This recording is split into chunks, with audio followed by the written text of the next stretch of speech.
राजाजरा सद्गुरुनाथ माधवानंद प्रभु की जय।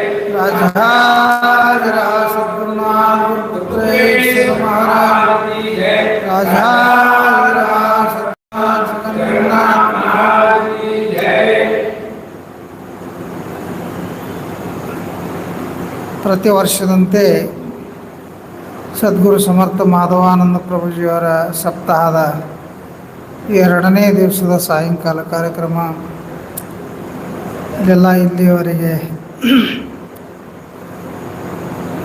ವೇದಿಕೆ ಮೇಗಿದ್ದಂಥ ಎಲ್ಲ ಗುರುಬಂಧುಗಳು ಅನುಭವಿಕರು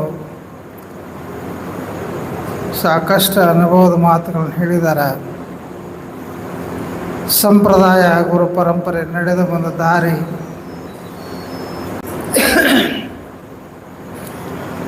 ಆಗಿ ಹೋದಂಥ ಮಹಾಪುರುಷರ ನಡೆ ನುಡಿಗಳನ್ನು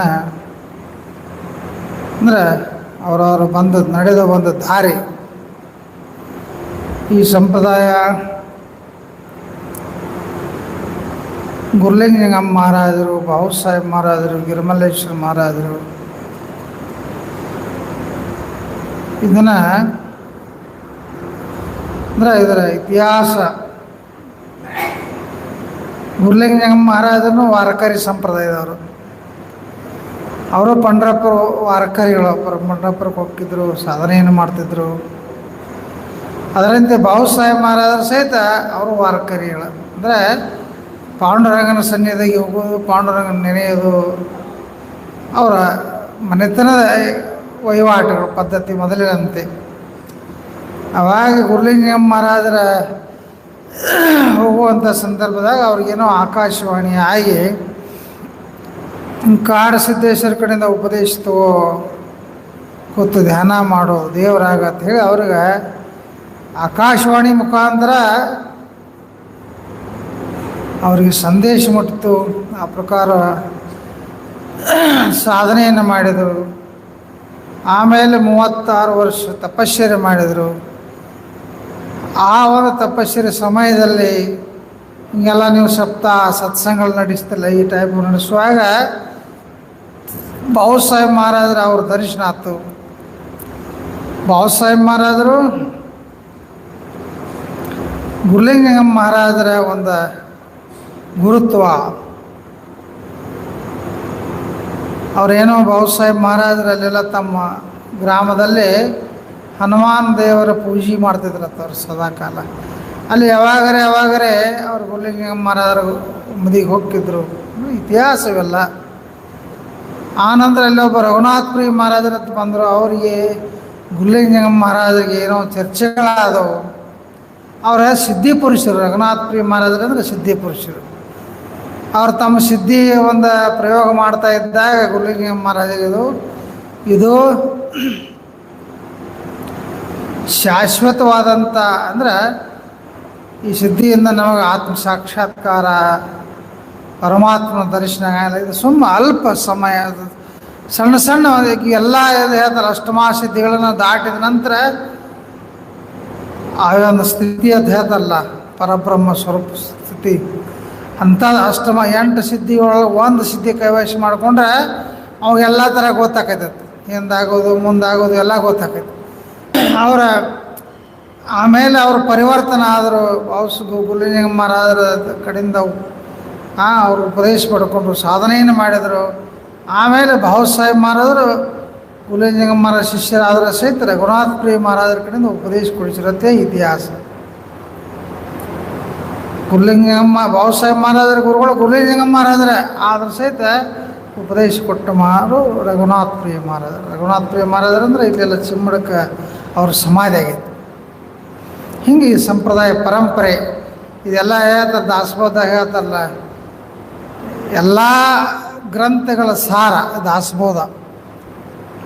ಗುರುಗೀತ, ಗರ್ಭಗೀತ, ಉತ್ತರ ಗೀತ, ಅವಧೂತ ಗೀತ ಅಂದರೆ ವೇದ ಆಣಿ ವೇದ ಅಂತ ಎಲ್ಲ ಗ್ರಂಥಗಳ ಸಾರ ಈ ದಾಸಬೋಧದಾಗ ಅಡಗೈತೆ ತಂದಾಗ ಆ ದಾಸಬೋಧವನ್ನು ಬಾಬುಸಾಹೇಬ್ ಮಹಾರಾಜರು ಈ ಸಂಪ್ರದಾಯಕ್ಕೆ ಮೂಲ ಗ್ರಂಥವನ್ನಾಗಿ ಆಯ್ಕೆ ಮಾಡಿಕೊಂಡ್ರು.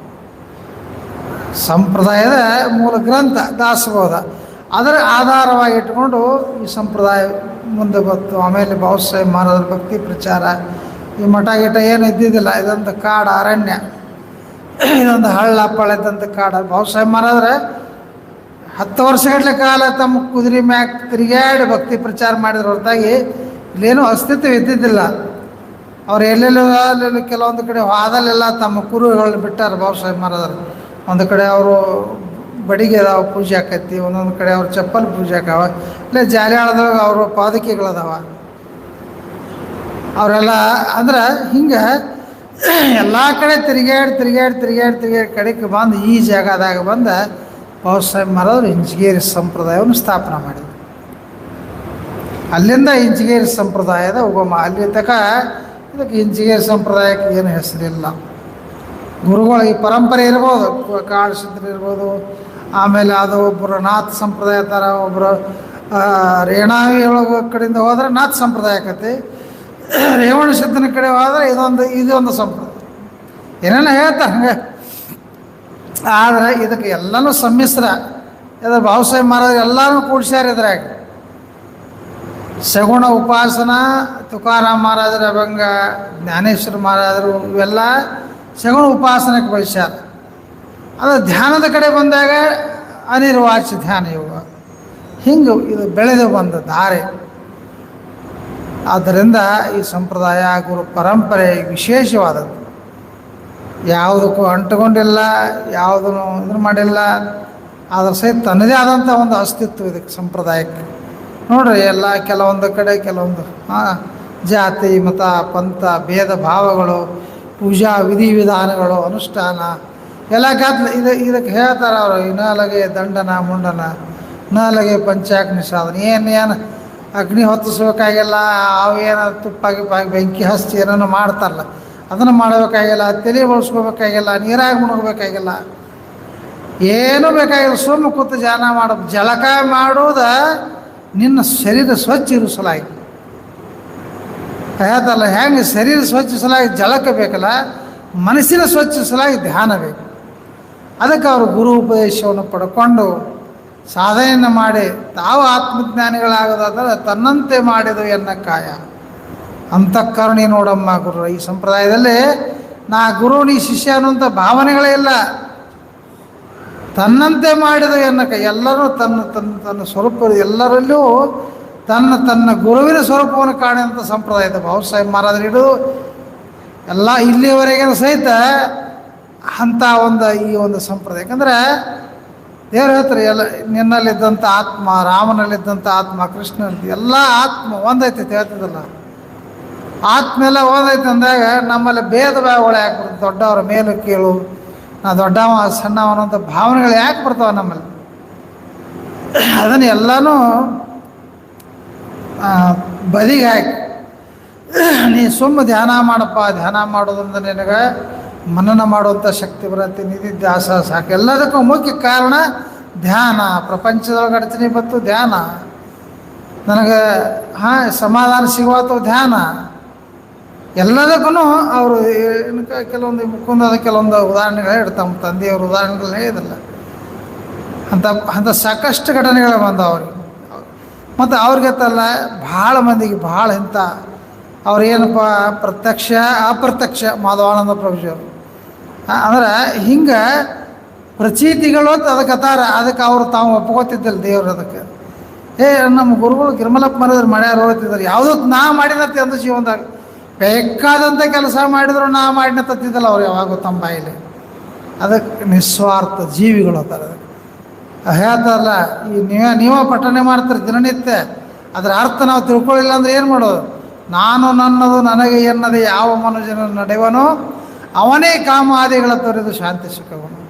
ಇದುವೇ ಬ್ರಾಹ್ಮಿ ಸ್ಥಿತಿಯು ಪಾರ್ಥ ಪಡೆಯ ಮೋಹ ಮುಸುಕದು ಕೊನೆಯವರೆಗೆ ಸ್ಥಿತಿಯೊಳಿದ್ದು ಬ್ರಹ್ಮ ಭಾವವು ಪಡೆಯವರು. ಅಂದರೆ ಅವ ಆ ಎಲ್ಲ ಚೈತನ್ಯ ಸ್ವರೂಪನ ಅವನ, ಅವಾಗ ಯಾವುದೂ ಇರೋದಿಲ್ಲ.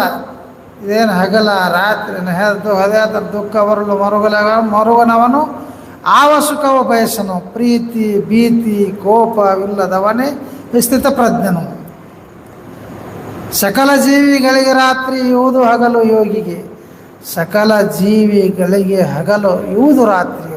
ನೋಡ ಅವಾಗ ಇದು ಯಾವುದೂ ಸಂಬಂಧ ಇಲ್ಲ, ಈ ಪ್ರಕೃತಿನ ಅವ ಹೇಳ್ದಂಗೆ ಕೇಳಬೇಕು. ಹಂಗೆ ಆ ಅಧ್ಯಾತ್ಮದಲ್ಲಿ ಇಂಥ ಒಂದು ಮಹಾನ್ ಶಕ್ತಿ ಅದರಲ್ಲಿ ಅಡಿಗೆ ಇತ್ತು. ಹಂಗೆ ಈ ಸಂಪ್ರದಾಯ ಗುರು ಪರಂಪರೆ ಅವರು ಮಾಧವಾನಂದ ಪ್ರಭುಜಿಯವರು ಮಾಡಿದಂಥ ಕಾರ್ಯ ಪ್ರತಿಯೊಬ್ಬರಿಗೆ ಎಲ್ಲರೂ ಅವ್ರನ್ನ ಕೊಂಡಾಡ್ತಾರೆ. ನನಗೆ ಹಿಂಗೆ ಮಾಡ್ರಿ, ನನಗೆ ಹಿಂಗೆ ವೈಯಕ್ತಿಕ ಅವ್ರು ಏನಪ್ಪ ಅಂದ್ರೆ ಒಬ್ಬ ಪ್ರಪಂಚಿಕನ ಜೊತೆಗೆ ಅವನ ಪ್ರಪಂಚದೊಳಗೆ ಸೇರಿ ಬಿಡ್ತಿದ್ರು ಅವರು. ಅವ ಹೇಳ್ದು ಇವ ನನ್ನವ ನಮ್ಮವ ಹೇಳ್ದ ಬಸವಣ್ಣವ್ರು ಏನಪ್ಪ ಶಬ್ದದೊಳಗೆ ನೀವೆಲ್ಲ ಪಠನ ಮಾಡ್ತೇವೆ.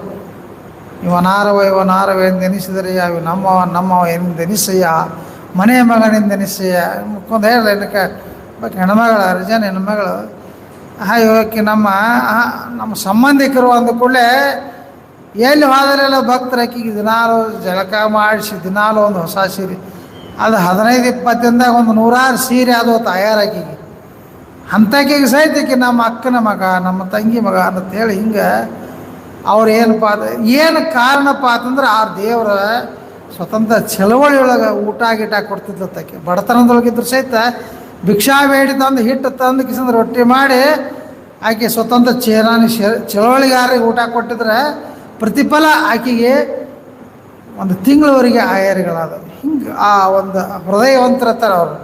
ಮಾಧವಾನಂದ ಪ್ರಭುಜಿ ಅಂದರೆ ಅವರು ಹೃದಯವಂತರು. ಅಂಥ ಒಬ್ಬ ಮಹಾಪುರುಷರ ಪುಣ್ಯಾರಾಧನೆ ಕಾರ್ಯಕ್ರಮ ಇಲ್ಲೆಲ್ಲ ಇಲ್ಲಿವರೆಗೆ ಸಾಕಷ್ಟು ಅನುಭವದ ಮಾತುಗಳನ್ನು ಹೇಳಿದ್ದಾರೆ. ನಮ್ಮ ಹುಕ್ಕೇರಿ ಮಲ್ಲಪ್ಪ ಮಹಾರಾಜರು ಅವರು ಏನಪ್ಪ ಅಂತಂದರೆ ಸಂಪ್ರದಾಯ ಗುರು ಪರಂಪರೆ ನಡೆದು ಬಂದ ದಾರಿ ಅಂದರೆ ಎಲ್ಲ 18 ವರ್ಷಗಳ ಹಿಂದೆ ಅವರು ನಮ್ಮ ಶಶಿಕಾಂತ್ ನಾಯ್ಕ ಸಾಹೇಬರು ಏನೋ ಗುರು ಜಗನ್ನಾಥ ಮಹಾರಾಜರಿಂದ ಬಂದಾಗಿದ್ರು. ಅದು ಎಲ್ಲ ಅಭಿವೃದ್ಧಿ ಕೆಲಸಗಳು, ಯಾಕಂದರೆ ಎಲ್ಲ ಅವನು ತನ್ನ ಕೆಲಸ ಮಾಡ್ಕೋತಾನದು ನಮ್ಮ ಅನಿಸಿಕೆ. ಅವರೇ ಹೇಳಿದಂಥ ಮಾತು, ಮಾಧವಾನಂದ ಪ್ರಭುಜಿ ಹೇಳಿದಂಥ ಮಾತು, ಇದು ಯಾವುದು ಯಾರು ನಾ ಮಾಡೀನಿ ನೀ ಮಾಡೀನಿ ಅನ್ನೋದು ಏನಿಲ್ಲಪ್ಪ, ನನಗೆ ನನ್ನ ಇಚ್ಛಾ ಮನಸ್ಸು ಮಾಡಿ ಅಂದ್ರೆ ಒಂದು ಹುಲ್ಲು ಕಡ್ಡಿಕರೆ ನಾ ಕೆಲಸ ಮಾಡ್ಕೊತೈತೆ ಇದ್ರಂತ ಅವ್ರು. ನಾವೆಲ್ಲ ವಿಚಾರ ಮಾಡ್ರೆ ಅವೆಲ್ಲ ಲೆಕ್ಕ ಮಾಡಕ್ಕೆ ಹೋದ್ರೆ ನಮಗೆ ಗೊತ್ತಾಗಲ್ಲ ಎಷ್ಟು ಹಾಕೈತಿರ್ತೀವಿ. ನಮ್ಮ ಮತ್ತೆಗಂತೂ ಏನೂ ಇಲ್ಲ, ಅದು ಕೆಲಸ ನಿಂತಿಲ್ಲ. ಕಾರಣ ಅವನ ಕೆಲಸ ಹುಲ್ಲು ಕಡ್ಡಿ ಕಡೆ ಕೆಲಸ ಮಾಡ್ಕೊತೀವಿ. ಯಾವಾಗೂ ನಾವು ನೋಡ್ತಿದ್ದಿಲ್ಲ, ಏನಾರೇ ಒಂದು ಸ್ವಲ್ಪ ದುಡ್ಡಿನ ಅಡಚಣೆ ಬಂದ್ಕೊಳ್ಳಿ ಯಾರ್ಯಾರು ಬಂದು ತಾವು ಬಂದು ಕೊಟ್ಟು ಹೋಗಿಬಿಡೋರು, ಆ ಕೆಲಸ ಎಲ್ಲ ಮುಗಿದು ಹೋಗಿಬಿಡ್ತತ್ತು.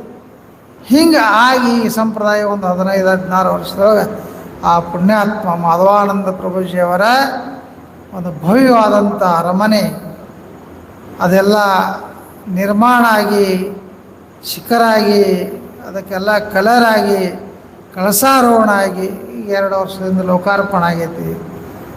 ಅದರಿಂದ ಈ ಸಂಪ್ರದಾಯ ಭಾಳ ವಿಶೇಷವಾದದ್ದು. ಬಾಬಾಸಾಹೇಬ್ ಮಹಾರಾಜರು ಏನು ಹೇಳ್ತಾರಲ್ಲ, ನಿತ್ಯ ನೇಮಿ ಪ್ರಾತಃ ಕಾಳೆ ಮಧ್ಯಾಹ್ನ ಕಾಳೆ ಸಾಯಂಕಾಲೆ ನಾಮಸ್ಮರಣ ಸರ್ವ ಕಾಲ ಕರಿತ ಜಾವೆ. ಸದಾ ಕಾಲ ಧ್ಯಾನ ನಿತ್ಯ ನಿಯಮದೊಳಗೆ ನಾವು ಯಾರು ಇರ್ತೀವಲ್ಲ ನಮಗೆ ಯಾವುದೇ ಬಾಧೆಗಳು ಯಾಕಂದರೆ ಮನಸ್ಸಿನ ಹೊಯ್ದಾಟವೇ ಮಹಾರೋಗ ಮನಃಶಾಂತಿ ಇದ್ದೀವಿ ಔಷಧ. ನಮಗೆ ಏನಾರು ತಲೆ ಹಾಕ್ಕೊಂಡು ನಮ್ಮ ಸಮಾಧಾನ ಕಳ್ಕೊಂಡ್ಬಿಡ್ತೀವಿ ನಾವು. ಅದಕ್ಕೆ ಮನಸ್ಸಿನ ಹೊಯ್ದಾಟತಾರೆ ಅವ್ರ ಜ್ಞಾನಿಗಳು. ಮನಃಶಾಂತಿ ದಿವ್ಯ ಔಷಧ ಅಂದಾಗ ಆ ಮನಸ್ಸಿಗೆ ಶಾಂತಿ ಸಿಗಬೇಕಾಗ್ತದೆ. ನಮಗೆ ಉಪದೇಶ ಮುಖ್ಯ, ಧ್ಯಾನನ ಮುಖ್ಯ. ನೋಡ್ರಿ ನೀವು ಬೇಕಾರೆ ನಾವೇನಾದರೂ ಸ್ವಲ್ಪ ಅಡಚಣೆ ಬಂದಾಗ ಸಮಾಧಾನ ಕಳ್ಕೊಂಡಾಗ ಪ್ರಪಂಚದಾಗ ಸಾಕಷ್ಟು ವ್ಯತ್ಯಾಸಗಳು ಬರ್ತಿರ್ತಾವೆ. ಯಾರಿಗಾರ ಆರಾಮರೇ ಇರೋದಿಲ್ಲ, ಸಂಪತ್ತಿನ ಕೊರತೆರೇ ಆಗಿರ್ತೈತಿ, ಏನಾರೇ ಹೆಚ್ಚು ಕಮ್ಮಿ ಆಗಿರ್ತೈತಿ. ಅದೆಲ್ಲ ಸಮಯದೊಳಗೆ ನಾವು ಗುರುವಿನ ಮ್ಯಾಗ ಭಾರ ಹಾಕಿದ್ದೀವಿ ಅಂದರೆ ಎಲ್ಲದರಾಗಿಂದು ಪಾರ ಆಗ್ಲಾಕ ಬರ್ತೈತಿ. ನಾ ಮಾಡಿನಂತ ಏನಾರ ಮನಸ್ಸಿನಾಗ ಬತ್ತಪ್ಪ ಅಂದ್ರೆ ಮಾಡಪ್ಪ ನೋಡ್ತಾನ ಅಂತದ ಆ ಗುರು ಹೆಂಗೆ ಮಾಡ್ತೀವಿ ನೋಡೋದು ಮಾಡಪ್ಪ ಆತ. ನಾವು ಹಂಗೆ ನಾವೆಲ್ಲನೂ ಯಾರ ಗುರುವಿನ ಮ್ಯಾಗ ವಿಶ್ವಾಸ ಇಟ್ಟಾರ, ಗುರುವಿನ ನಂಬ್ಯಾರ, ಗುರುವಿನ ಆಜ್ಞಾದಾಗದಾರ, ಅವ್ರಿಗೆ ಯಾವ ಥರದ ಬಾಧೆಗಳಿಲ್ಲ, ಕೊರತೆಗಳಿಲ್ಲ. ಮನುಷ್ಯನಿಗೆ ಹುಟ್ಟು ಸಾವುಗಳೆಲ್ಲ ಸಹಜ. ಯಾರು 10 ವರ್ಷ ಬದುಕ್ಬೋದು, 20 ವರ್ಷ ಬದುಕ್ಬೋದು, 50 ವರ್ಷ ಬದುಕ್ಬೋದು. ಈ ಸಾವು ಆಗ ಈಗ ನಾಳೆ 100 ವರ್ಷರೇ ಬದುಕ್ಬೋದು, 101 ವರ್ಷರೇ ಬದುಕ್ಬೋದು, 50 ವರ್ಷ ಬದುಕ್ಬೋದು. ನೋಡ್ರಿ ಎಲ್ಲ ಈಗ ಎಂತೆಂಥ ಘಟನೆಗಳು ಜಗತ್ತಿನೊಳಗೆ ನಡೆದಾವ. ಸಣ್ಣ ಸಣ್ಣ ಮಕ್ಕಳು ಸಹಿತ ಏನಪ್ಪ ಸಣ್ಣ ವಿಷಯ ಸಲಾಗಿ ಮೊನ್ನೆ ಯಾರೋ ಹೇಳ್ರಿ ಒಬ್ರು ಸೈಕಲ್ ಮೋಟ್ರ್ ಕೊಡಿಸಂದತ್ತ ಒಬ್ಬ ಮಗ ತಂದಿಗೆ ಅವ ಕೊಡಿಸ್ಲಾರ್ದಕ್ಕಾಗಿ ಜಗಳ ತೆಗದ ಅವ ಬಂದು ಏನೋ ಒಂದು ಎತ್ತ ಪತ್ತ ಗಾಡಿ ಪಡಿ ಎಲ್ಲ ಮಾರಿ ಕಿಸಿಂದ ಅವ ಒಂದು ಸೈಕಲ್ ಮೋಟ್ರ್ ಕೊಡಿಸದ ಅವನು 4-5 ಹುಡುಗರನ್ನ ಕರ್ಕೊಂಡು ಆ ಸೈಕಲ್ ಮೋಟ್ರ ಏನು ತೊಗೊಳಲ್ಲ ಅದ್ರದ್ದು ಪಾರ್ಟಿ ಕೊಡ್ಸಕ್ಕೆ ಹೋಗಿ ಅವನ ಜೊತೆಗೆ 3 ಮಂದಿ ಕಲಾಸ ಆದ್ರು. ಅವ ಒಬ್ಬ ಅಲ್ಲ, ಅವ ಮತ್ತು 3 ಮಂದಿನ ತೊಗೊಂಡು ಹೋಗಿಬಿಟ್ಟ. ಇಂಥ ಒಂದು ವಿಚಿತ್ರವಾದಂಥ ಮನುಷ್ಯನ ಬದಲಾವಣೆಗಳು. ಆದ್ದರಿಂದ ತಾವೆಲ್ಲ ಇಲ್ಲೆಲ್ಲ ಬಂದಂಥ ಭಕ್ತಾದಿಗಳು ಈ ಸಾಧನ ಮಾರ್ಗ, ನಿತ್ಯ ಉಪಾಸನ ಮಾರ್ಗ, ಯಾಕಂದ್ರೆ ಪ್ರಪಂಚದೊಳಗೆ ಎಲ್ಲ ಥರದ ಸಾಕಷ್ಟು ಏರುಪೇರುಗಳಿರ್ತಾವೆ.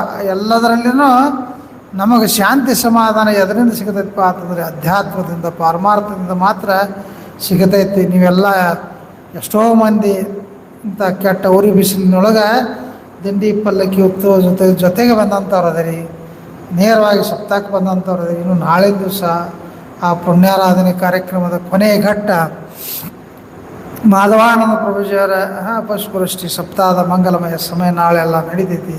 ತಾವೆಲ್ಲ ಅಲ್ಲಿವರೆಗೆ ಶಾಂತ ಚಿತ್ತದಿಂದ ಸಮಯ 10 ಗಂಟೆ ಆಗ್ಲಕ್ಕೆ ಬಂದೈತಿ.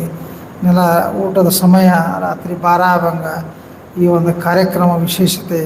ತಾವೆಲ್ಲ ಇಲ್ಲಿವರೆಗೆ ಒಂದು ಸ್ವಲ್ಪ ಕದಲಾರ್ದನ್ನು ಶಾಂತದಿಂದ, ಯಾಕಂದರೆ ಮನುಷ್ಯನಿಗೆ ಈಗೆಲ್ಲ ವಾತಾವರಣ ನೋಡಿ ಎಷ್ಟು ಗರಮ ಐತಿ ಅಂತಾದ್ರಾಗ ಸಹಿತ ಎಲ್ಲ ಥರದ ಸಹನೆ ನಿಮ್ಮಲ್ಲಿ ಐತಿ. ಶಾಂತದಿಂದ ಕೂತು ಎಲ್ಲ ಕಾರ್ಯಕ್ರಮ ಮಾಧವಾನಂದ ಪ್ರಭುಜಿಯವರ ಕಾರ್ಯಕ್ರಮ ಯಶಸ್ವಿಗೊಳಿಸಿ ಇಲ್ಲಿವರೆಗೆಲ್ಲ ಮಹಾತ್ಮರು ತಮ್ಮ ಅನುಭವಗಳನ್ನ ಹೇಳಿದ್ದಾರೆ. ಇನ್ನೆಲ್ಲ ಆರತಿ ಆಕೈತಿ. ಅನಂತರ ಪ್ರಸಾದ ಸ್ವಲ್ಪ ಸಮಾಧಾನದಿಂದ ಗಡಬಡಿ ಮಾಡೋಕ್ಕೆ ಹೋಗಬೇಡ. ಪ್ರಸಾದ ಒಂದು 10 ನಿಮಿಷ ಸ್ವಲ್ಪ ಸಮಯ ತೊಗೊಂಡ್ರಪ್ಪ ಅಂತಂದ್ರೆ ಎಲ್ಲರಿಗೂ ಸುಗಮವಾಗಿ ಪ್ರಸಾದ ವ್ಯವಸ್ಥೆ ಆಕೈತಿ. ನೀರಿನ ವ್ಯವಸ್ಥೆ, ಎಲ್ಲ ಥರದ ವ್ಯವಸ್ಥೆ ಇಲ್ಲೆಲ್ಲ ಕಾರ್ಯಕರ್ತರು ಮಾಡ್ಯಾರ. ಸ್ವಲ್ಪ ಸಮಾಧಾನದಿಂದ ಮನುಷ್ಯ ನಾವೆಷ್ಟು ದೂರಿಂದ ಕಷ್ಟಪಟ್ಟು ಬರೋದನ್ನ ಸಮಾಧಾನ ಪಡ್ಕೊಳಿಸಲಾಗಿ, ಮತ್ತು ನಾವು ಇಲ್ಲಿ ಬಂದು ಸಮಾಧಾನ ಕಳ್ಕೊಂಡ್ರೆ ಅಲ್ಲಿಂದ ಇಲ್ಲಿ ಬಂದು ಇಷ್ಟು ಖರ್ಚು ಮಾಡ್ಕೊಂಬಂದದ್ದು ಲಾಭ ಏನೈತೆ.